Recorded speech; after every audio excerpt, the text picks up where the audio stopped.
ਅੱਜ ਮੈਂ ਤੁਹਾਡੀ ਐਸੇ ਇੱਕ ਫਨਕਾਰ ਨਾਲ ਮੁਲਾਕਾਤ ਕਰਵਾ ਰਿਹਾ ਕਿ ਜਿਹੜੇ ਫਨਕਾਰ ਨੇ ਮੇਰੀ ਜ਼ਿੰਦਗੀ 'ਚ ਬਹੁਤ ਫਨਕਾਰੀਆਂ ਮੇਰੇ ਨਾਲ ਕੀਤੀਆਂ ਨੇ। ਮੈਂ ਕਿਹਾ ਉਹਨਾਂ ਕਿਹਾ ਫੇਰ ਸੁਣਾ ਦੜੜੱਕਾ ਦੜੜੱਕਾ ਦੜੜੱਕਾ ਉਹਨਾਂ ਕਿਹਾ ਹੁਣ ਲੈ ਚ ਸੁਣਾ ਫਿਰ ਮੈਂ ਕਿਹਾ ਦੜੜੱਕਾ ਦੜੜੱਕਾ ਦਾਨ ਕੇ ਮਾਂਦ ਕੇ ਖਾਂ ਕੇ ਪੌਦਾ ਕੇ ਮਾਂਦ ਕੇ ਕਾਤ ਕੇ ਮਾਂਦ ਕੇ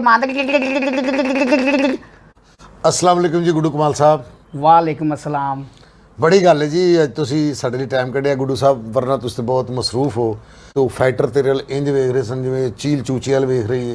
बिल्कुल सही कहा जी। हाँ जी। तो मैनू बड़ा अजीब जिहा लग्या, मैं कहा यार ये बच्चा निक्का जिहा कहदी एडी उम्र नहीं गई फिल्म लाइन च लैण की आ गया। हाँ रुपया मिलता सी। अच्छा होटल ते ਉਹ ਫਿਲਮਾਂ ਵੇਖਣ ਲੱਗ ਪੈਂਦਾ।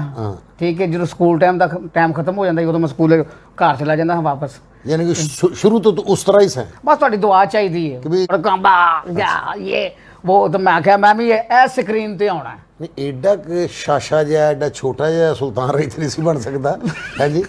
ਜਦੋਂ ਤੁਹਾਡੇ ਤੋਂ ਮੈਂ ਲੈਦਾ ਹੋਇਆ सही ਤੁਸੀਂ ਮੈਨੂੰ ਕੱਲਿਆ ਸੀ लैदा मेरी तो किहड़ा बीवी से मेरे को लैदा होया सा। ओहो मैं तेन यही कहा कि भी यार मस्ताना था मेरे उस्ताद ने उन्होंने खिदमत ਖਿਦਮਤ ਕਰੋ। ਤੁਸੀਂ ਵੀ ਮੈਨੂੰ ਕਈ ਵਾਰੀ ਬਾਹਰ ਭੇਜਿਆ ਲੇਕਿਨ ਮੈਂ ਜਾ ਨਹੀਂ ਸਕਿਆ। नहीं जा सकिया। ਮੈਂ ਸਵੇਰੇ ਉੱਠ ਕੇ ਉੱਥੇ ਭਾਂਡੇ ਧੋਤੇ ਨੇ। ठीक है कोई गल नहीं। ਰਾਤ ਨੂੰ ਤੁਸੀਂ ਮੈਨੂੰ ਅਮਰੀਕਾ ਵੀ ਭੇਜਿਆ। नहीं नहीं मैं तेन कई बार कह रहा मैं तेन बाहर लैके भेजांगा। ਹਾਂਜੀ तो मैं तेन घरों बाहर नहीं भेजा कि चलो बाहर।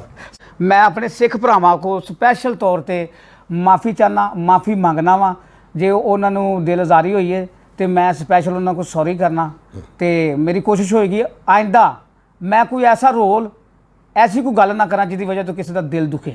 वो तू कभी सोचा कि तेरे घर च भी तेरी फैमिली च भी कोई वेख सकता है, ते तेरी बीवी वेख सकती है, तेरी बच्चियां वेख सकदियां ने, तो यार वो की तासर आएगा।